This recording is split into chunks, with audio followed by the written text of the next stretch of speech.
నిన్నటి రోజు ఆర్మూరు శాసనసభ్యులు రాకేష్ రెడ్డి రాష్ట్ర కాంగ్రెస్ పార్టీ అధ్యక్షులు పెద్దలు మహేష్ కుమార్ గౌడ్ పైన అసలేని ఆరోపణలు చేసి రాకేష్ రెడ్డి యొక్క మెంటల్ స్టెబిలిటీ గురించి ఆయనకైనా పత్రికా పరంగా ప్రజలకు తెలియజేస్తున్నటువంటి పరిస్థితి. ఈ రాష్ట్రంలో కాంగ్రెస్ పార్టీ అధికారంలో రాకముందు కానీ వచ్చిన తర్వాత కానీ మా రాష్ట్ర అధ్యక్షులు మహేష్ అన్న గతంలో వర్కింగ్ ప్రెసిడెంట్గా, నేడు రాష్ట్ర కాంగ్రెస్ పార్టీ అధ్యక్షుడిగా ప్రజల పక్షాన ప్రజల సమస్యలపైన నిరంతరం పోరాడిన వ్యక్తులలో మహేష్ అన్న ఒకడు.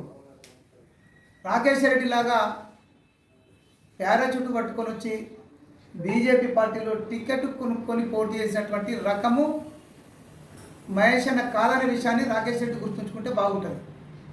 ఇక రాకేష్ రెడ్డికి రెండే రెండు విద్యలు. ఒకటి, యూట్యూబ్ ఛానల్లో పిచ్చిబాగుడు వాగడం. రెండవది,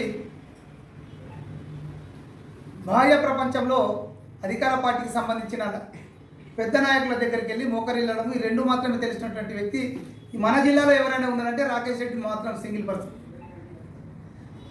ఉదయం మహేష్ అన్నను మా జిల్లా నాయకులు సుదర్శన్ రెడ్డి గారిని కలవడం, ఆయన పనులు చేయించుకోవడం, సాయంత్రం మధ్యాహ్నం మళ్ళీ ప్రెస్ మీట్లలో కాంగ్రెస్ పార్టీకి సంబంధించిన తప్పుడు మాటలు మాట్లాడడం ఏదైతుందో అది తగ్గించుకోకపోతే బాగుండదు. ఇంకో మాట మాట్లాడాడు రాకేష్ రెడ్డి. ఏంటంటే, నేను రాజీనామా చేస్తా, పిసిసి ప్రెసిడెంట్గా అధ్యక్షుడిగా రాజీనామా చేయాలా, మేమిద్దరం పోటీ చేస్తామంటున్నాడు. రేపు పిచ్చోళ్ళగా మాట్లాడుతున్నావు నువ్వు. నిన్ను గెలవడానికి ఇప్పుడు పిసిసి ప్రెసిడెంట్ అవసరం లేదు. ఈ జిల్లాలో చాలామంది నాయకులు ఉన్నారు. నీకే ఒక అవకాశాన్ని ఇస్తున్నా. ఏ నాయకుడైతే నువ్వు గెలుతావనుకుంటూ ఆ నాయకుని పేరు చెప్పు. ఆ నాయకుని మీద నేను నిలబొట్టే బాధ్యత కాంగ్రెస్ పార్టీ కార్యకర్తలు తీసుకుంటాం.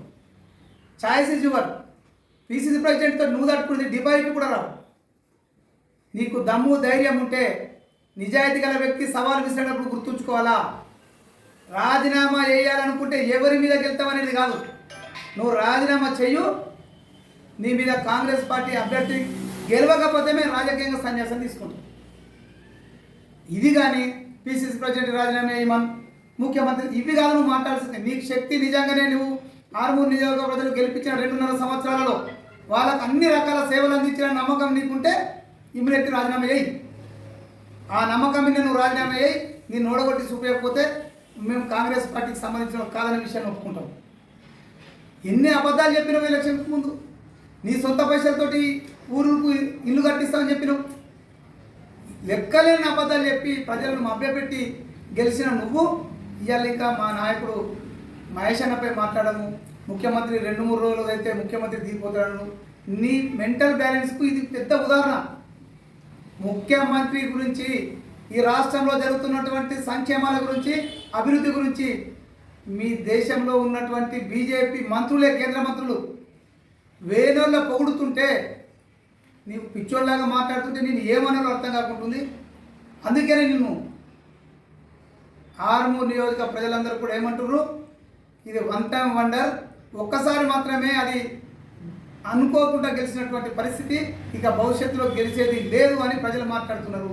నువ్వు పుట్టికి ఎదిరిన మా సర్కార్కి ఎదిరినట్టు నువ్వు ఈరోజు రాజీనామా చేసి పోటీ చేస్తాంటే అది పెద్ద జోక్ అవుతుంది. అది ఆర్మూరు ప్రాంతంలో పెద్ద జోకు. నిజంగా దమ్ము ధైర్యం ఏదున్నా నువ్వు రాజీనామా చేసిరా, మేము ఒక మామూలు కాంగ్రెస్ పార్టీ కార్యకర్తను నిలబెట్టి నేను ఓడగొట్టకపోతే అప్పుడు ఈ కాంగ్రెస్ పార్టీకి మేము అందరం కూడా రాజీనామా చేస్తాం. అది గుర్తుంచుకో. కాంగ్రెస్ పార్టీ కాదు, రాజకీయాలకు వెళ్ళిపోతాం. పిచ్చోళ్ళగా బాగుడు పనిచేసాయి.